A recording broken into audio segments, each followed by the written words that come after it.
नमस्कार दोस्तों। आज मैं जो आपके लिए प्लान लेके आया हूँ, ये दो पॉलिसीज़, दो प्लान्स का कम्बिनेशन है। एक 915 नंबर प्लान है जिसको जीवनानंद के नाम से पुकारा जाता है, और एक 916 नंबर है जो जीवन बीमा बचत है।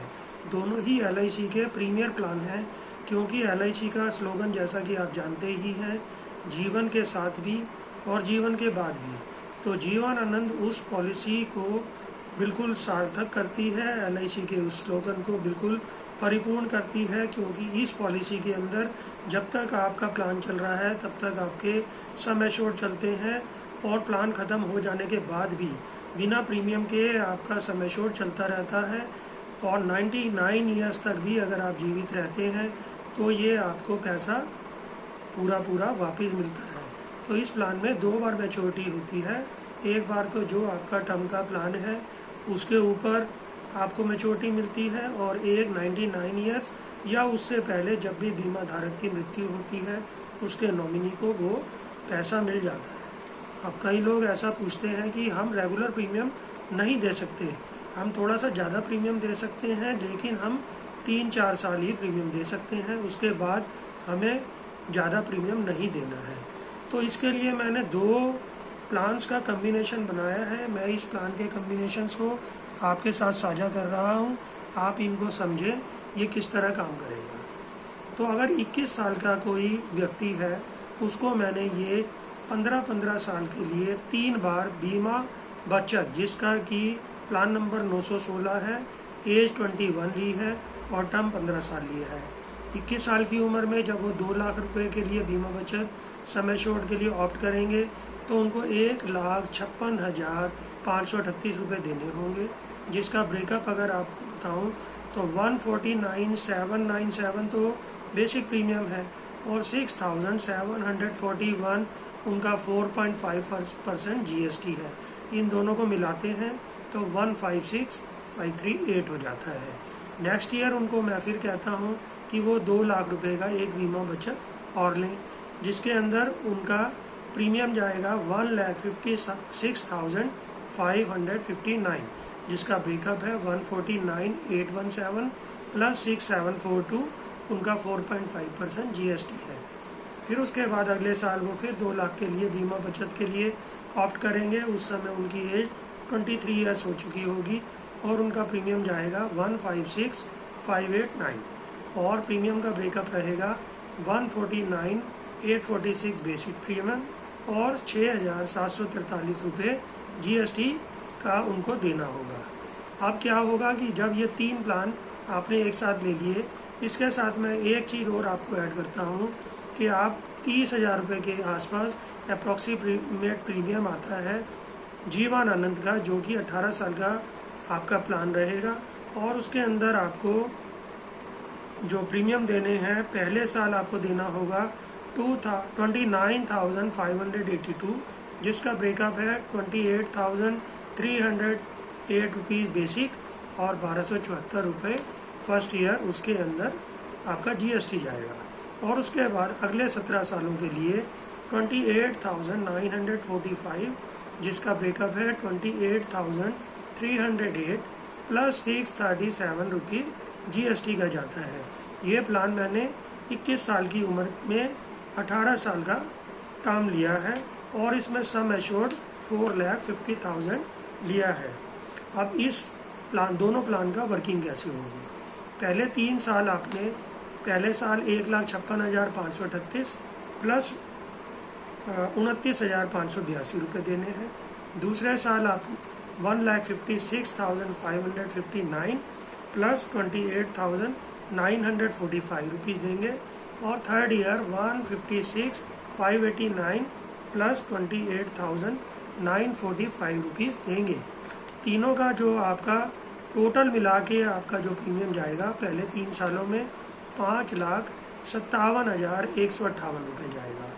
उसके बाद आपको पूरे टेन्योर एक भी पैसा प्रीमियम का अपनी जेब से नहीं देना, क्योंकि ये जो 2 लाख रुपए का सम एश्योर्ड का बीमा बचत है, ये हर 3 साल के बाद आपको मनी बैक दिलाएगा।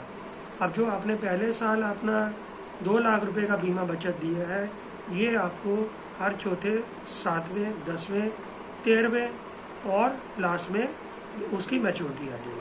ऐसे ही दूसरा वाला जो प्रीमियम आपने दिया है वो भी इसी तरह काम करेगा। तीसरा वाला प्रीमियम जो आपने दिया है बीमा बचत का, वो भी आपको हर 3 साल के बाद मनी बैक दिलाएगा। ये मनी बैक 15% होती है आपके सम एश्योर्ड की, क्योंकि आपका सम एश्योर्ड 2 लाख रुपये है, तो हर तीसरे साल आपको 30,000 रुपये कंपनी वापस करेगी। अब जो 30,000 रुपये वापस आएगा चौथे साल से शुरू होगा और अगले 15 साल तक चलेगा, तो उसके अंदर जो आपका मनी बैक आएगा उसके अंदर बीमा बचत का जो प्रीमियम है वो आपका बाहर निकल जाएगा। तो आपको 3 साल के बाद कोई भी प्रीमियम अपनी जेब से भुगतान नहीं करना है। अब जब 16वें साल आपको मैच्योरिटी आएंगी तो आप मैच्योरिटी में से 29,000 जो समथिंग प्रीमियम है वो उस मैच्योरिटी में से दे देंगे। तो आपका टोटल जो अपना 18 साल में प्रीमियम जाएगा वो 6,45,000 रुपये प्रीमियम जाएगा। अब मैच्योरिटी की बात कर लेते हैं। मैच्योरिटी जब आपकी जो पहला बीमा बचत का जो प्रोग्राम है 2035 में मैच्योरिटी आ जाएगी उसकी 1,20,000 रुपये आप 4 किस्तों में मनी बैक से पहले ही पा चुके हैं, और आपको अब 2,16,538 रुपये और 1,20,000 अगर मिला लें तो 3,36,536 रुपये आपको मैच्योरिटी के तौर पे बीमा बचत से मिलेंगे। फिर 2036 में आपको 3,36,559 रुपये, जिसका ब्रेकअप 2,16,559 रुपये मैच्योरिटी के और 1,20,000 रुपये आप 4 अलग अलग मनी बैक की किस्तों में पा चुके हैं। फिर 2037 में 2,16,589 रुपये प्लस 1,20,000 रुपये जो आप 4 किस्तों में मनी बैक के रूप में पा चुके हैं। टोटल आपको 3,36,589 रुपीज़ मिल चुके होंगे। और जो जीवन आनंद का जो टोटल मैच्योरिटी आपको 2038 में आएगी, उसकी मैच्योरिटी जो अमाउंट है आपको 8,30,250 रुपये आएगा। और उसके बाद आपका जीवन पर्यंत 99 ईयर्स तक, जो कि 2020 में अगर 100 साल जोड़ें 2120 तक अगर आप जीवित रहते हैं तो आपको 4,50,000 रुपये फिर मिलेंगे। अगर बीच में कोई मिस हैपनिंग हो जाती है तो आपके नॉमिनी को 4,50,000 फिर मिलेंगे। अगर हम रिटर्न की बात करें तो इसके अंदर आपको जो रिटर्न आ रहे हैं टोटल मिला के आपको 23,02,256 रुपये आपको मनी बैक के टोटल मैच्योरिटी के तौर पे मिलेंगे, और जिसमें मैंने 4,85,000 रुपये आपका जीवन आनंद का भी जोड़ लिया, 4,50,000 रुपये। अगर आप इन सबको जोड़ते हैं तो आपका जो अगर IRR निकालें तो ये 7% के आसपास आपका IRR आता है, क्योंकि प्रीमियम आपने सिर्फ 3 बार दिए हैं, इनका आप टैक्स का बेनिफिट भी लेंगे, और जो 15 साल आपने बीमा बचत का पैसा दिया है उसके ऊपर भी आप टैक्स का बेनिफिट लेंगे। अगर आप 30% के या 20% के ही ब्रैकेट में इनकम टैक्स के स्लैब में हैं और इसकी टोटल IRR अगर अपने टैक्स बेनिफिट के साथ निकालेंगे तो ये नज़दीक पहुंच जाएगी करीब 9.5 और 10% के आसपास। इतना पैसा कहीं पर भी आपको नहीं मिल सकता है, क्योंकि इतने लंबे समय तक ना तो FD आपको मिलती है और ना ही इतने लंबे समय तक कोई और इंस्ट्रूमेंट पोस्ट ऑफिस या दूसरी कंपनी देती है। लेकिन LIC के साथ जो आपका 18 साल तक के लिए करार हो गया है वो आपको 100% उतना ही मिलने वाला है। हाँ, इसमें एक चीज़ रहती है कि अगर LIC के बोनस कभी कुछ कम होते हैं तो इसका इफेक्ट शायद आपकी मैच्योरिटी पे पड़े, लेकिन LIC के बोनस ज़्यादातर 45 और 50 रुपये के बीच में चल रहे हैं, और आगे निकट भविष्य में इनकी कम होने की बहुत ज़्यादा उम्मीद नहीं लगती है। अगर कम होंगे भी तो आपकी जो मैच्योरिटी आपको 24 लाख के आसपास आ रही है, शायद उसमें 50,000 से 1 लाख रुपए का फ़र्क पड़ेगा। उसके बाद भी आपका जो मैच्योरिटी का IRR आएगा वो भी 9.5-10% के बीच में तब भी रहने वाला है, और अगर टैक्स का बेनिफिट ना भी लगाए तो भी ये 6.5 और 7 के बीच में रहने वाला है। लेकिन मैं जहाँ तक समझ रहा हूँ बैंकों के रेट अगले 10 से 15 सालों में 2% तक FDR के रेट इंटरेस्ट आ जाने वाले हैं, क्योंकि मुझे खूब याद है सन 85-86 में जीवन अक्षय पॉलिसी के ऊपर LIC 14.5% तक उसका ईयरली ब्याज देती थी, जो कि आज घटकर 5.5% रह गया है।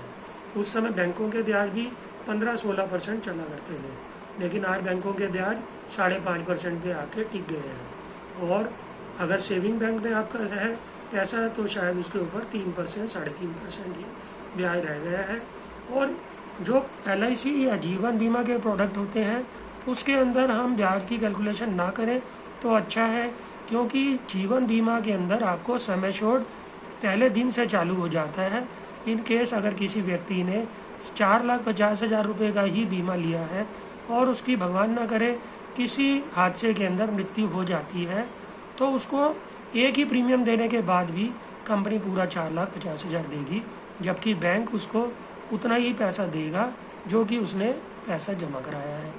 तो इसलिए जीवन बीमा के जो प्रोडक्ट हैं उनके अंदर IRR की कैलकुलेशन ना भी करें तब भी ये प्रोडक्ट बहुत अच्छे रहते हैं।